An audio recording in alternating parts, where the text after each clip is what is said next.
स्वागत है news today India में। मैं लक्ष्मी शर्मा और इस वक्त कैमरे पर मेरे साथ मौजूद है मनस्वी शर्मा। आप सभी का हम स्वागत करते हैं हमारी एक खास पेशकश जिसका नाम है एक खास बातचीत, खास मुलाकात साहित्यकार व कलमकार के साथ। मैं इस वक्त मौजूद हूँ सिलीगुड़ी के सोनालय परिजात में। जी हाँ, जहाँ हमारे बहुत ही आदरणीय और बड़े साहित्यकार जो पूरे भारतवर्ष में जिनका नाम है देवेंद्र नाथ शुक्ल जी के घर पर। तो आज उनसे हम जानेंगे कि लेखन की दिशा में, साहित्य की दिशा में उनका कितना योगदान रहा और आज भी वो इतनी पड़ाव जिंदगी के देखने के बाद भी इस प्रक्रिया में बढ़ते जा रहे हैं। तो बने रहिए हमारे साथ। तो आज हमारे साथ मौजूद है देवेंद्र नाथ शुक्ल जी जो देश के जाने माने साहित्यकार हैं। तो उनसे मैं बातचीत करूंगी।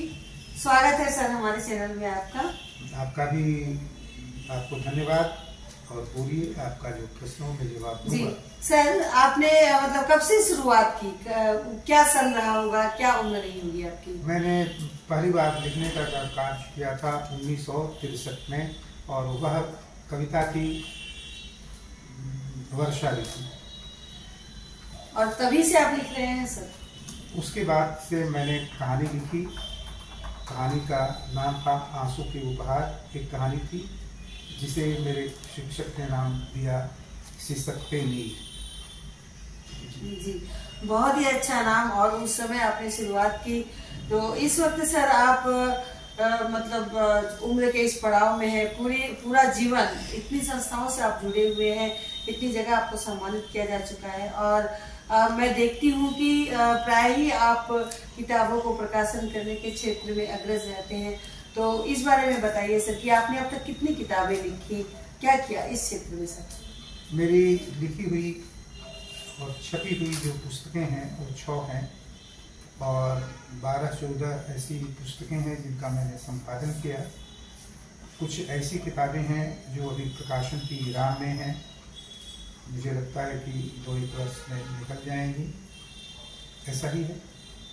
और सर मैं जानना चाहूंगी कि किस किस संस्थाओं से आप जुड़े हुए हैं जिसके द्वारा आपके कार्यक्रम भी साहित्य को लेकर होते रहते हैं। देश के अलग अलग हिस्सों में आप जाते हैं, कभी गया तो कभी ये बिहार, यूपी में देखते रहती हूँ, दिल्ली के भी कुछ क्षेत्रों में। तो उन संस्थाओं के बारे में थोड़ा हमें बताइए सर। हाँ, ये यहाँ से पत्रिका निकली कालजयी और कालजयी मंच द्वारा उस पत्रिका को निकाला गया था।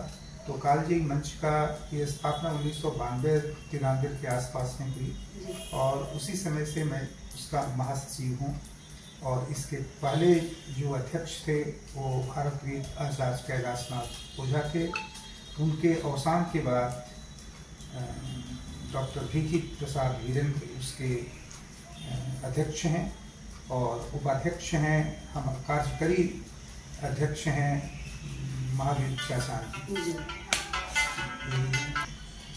हाँ सर, और भी बताइए कि आप किन किन संस्थाओं से जुड़े हैं? तो एक और संस्था है जिसको राष्ट्र भारती कहते हैं, उसकी स्थापना हुई थी 1962 में, जिसके अध्यक्ष थे भारतवीर आचार्य कैलाशनाथ ओझा और उसके महासचिव थे आचार्य वैद्यनाथ शास्त्री। आजकल उसका अध्यक्ष मैं हूँ और उसके महासचिव हैं अखिलदेव शर्मा जी। और उसके बाद एक और संस्था जो कार्य करती है ऑनलाइन, वो है अंतर्राष्ट्रीय साहित्य संगम, जिसके संस्थापक महासचिव हैं डॉक्टर मुनालाल प्रसाद और उसका अध्यक्ष मैं हूँ। वहाँ देश विदेश के बहुत से लोग जुड़े हुए हैं। डॉक्टर ब्रजनंदन किशोर भी उसके परामर्शदाताओं में हैं। ऐसे करके बहुत से लोग उससे जुड़े हुए हैं। पांडे जी भी उसमें जुड़े हुए हैं। पांडे जी अर्थात डॉक्टर ओम प्रकाश पांडे जी सर। जी सर, मैं देखती हूँ कि हमेशा ही आप हैं, पांडे सर जी हैं और वीपी सर भी हैं। आप लोग सभी साहित्य को लेकर के हमेशा ही चर्चा कार्यक्रम करते रहते हैं। तो सिलीगुड़ी जो है हमारे उत्तर बंगाल का मुख्य शहर है। तो आप क्या पाते हैं कि इस तकनीकी दौर में, ये जो आधुनिक दौर है, इसमें जहाँ टेक्नोलॉजी इतनी आगे बढ़ गई है, तो किताबें कहाँ अपना मतलब स्थान बना पाती है? किताबों का क्या स्थान है, ये थोड़ा बताइए सर। किताबों को लोग पढ़ते नहीं हैं, ये एक समस्या मुझे दिखलाई पड़ती है। किताब छपती बहुत हैं लेकिन पढ़ी जाती हैं कम। और जो लोग अपने हैं, जिनसे खास लोगों का परिचय है, उनकी द्वारा दी गई पुस्तकें जब आती हैं तो बहुत निकट का होने पर लोग उसको कुछ पढ़ते ज़रूर हैं। और आज के जो युवा इधर के हैं, खासकर उत्तर बंगाल के, विशेषतः सिलीगुड़ी के, उनमें लड़कियों की संख्या अधिक है जो साहित्य की वो जुड़ी हुई हैं और वो लिखती भी हैं। आवश्यकता इस बात की है कि जो वह लिखती हैं उनके बीच एक तारतम्य बनाए रखना और उनके ही जो विचार हैं उसको शिल्प के स्तर पर संवारते हुए उनको कुछ कुछ गाइड करते रहना। तो यहाँ बहुत से लोग हैं, तरह तरह से गाइड करने की कोशिश करते हैं, बतलाने की कोशिश करते हैं, उसी ढंग से चल रहा है।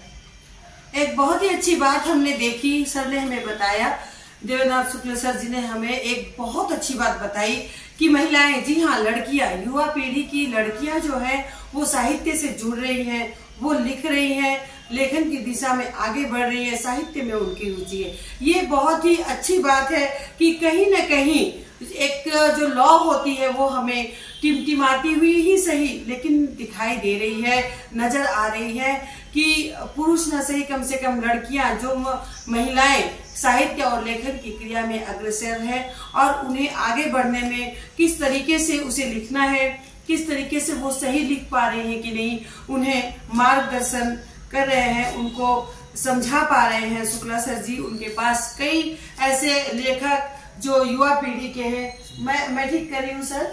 हाँ, लगभग सही है आप जो बोल रही हैं जी। कई विद्यार्थी, कई यहाँ की महिलाएं, कई यहाँ की लड़कियाँ, कई यहाँ के लड़के, हम लोग एक दूसरे से मिलते हैं, बातचीत करते हैं और कैसे लिखा जाए इस पर चर्चा होती है। और जो वे लोग लिखते हैं तो उनकी ही धारा को, उनके ही विचारों को सही रखते हुए, उसी ढंग से रखते हुए कुछ जो पद विन्यास हैं उसमें हल्का फुल्का परिवर्तन करके अर्थानुलिपि को एक नई दिशा देने की कोशिश हम सभी करते हैं। यहाँ के जो सीनियर्स हैं जो पहले से लिखते आ रहे हैं, मैं भी उनमें एक हूँ। तो हमने देखा कि सर किस तरीके से उनका मार्गदर्शन करते हैं, उनके विचारों को, उनके लिखने के ढंग को उसी विचारधारा में बिल्कुल सही ढंग से वो अपनी बातों को समझा पाए, अपने लेखन की प्रक्रिया से उन्हें सिखाते हैं। तो आज हमसे बातचीत करने के लिए आपका बहुत बहुत धन्यवाद। आपको भी धन्यवाद और आपके चैनल को भी धन्यवाद, जिस चैनल से आप मेरे पास आई हैं और आपने भी अपना बहुमूल्य समय मुझे दिया है। और हम लोगों का तो काम ही है कि किसी न किसी ढंग से उत्तर बंगाल में, बंगाल के क्षेत्र में हिंदी का विकास होता रहे। तो आपके द्वारा यह उठाया गया कदम सराहनीय है। सराहनीय इसलिए है कि जो लोग लिखते रहे हैं, पहले से लिखते रहे हैं, उनको सामने लाने का आप एक प्रयास कर रहे हैं। इसके लिए बहुत बहुत धन्यवाद। जी सर, आपका भी सर बहुत बहुत स्वागत हमारे चैनल में, बहुत बहुत धन्यवाद हमसे बातचीत करने के लिए। तो आपने देखा कि किस तरीके से हमने आज शुक्ला सर जी से लेखन में और साहित्य में कैसे हम आगे बढ़ सकते हैं, कैसे युवा पीढ़ी आगे आ रही है, उस पर बातचीत की। तो बने रहिए हमारे साथ और फिर एक ऐसी ही लेखक से मिलने के लिए। धन्यवाद।